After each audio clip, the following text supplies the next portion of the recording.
از اون شبی که تو گفتی دیگه دوست ندارم،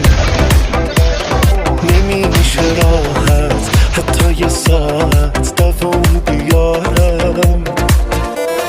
تنهات نذاشتم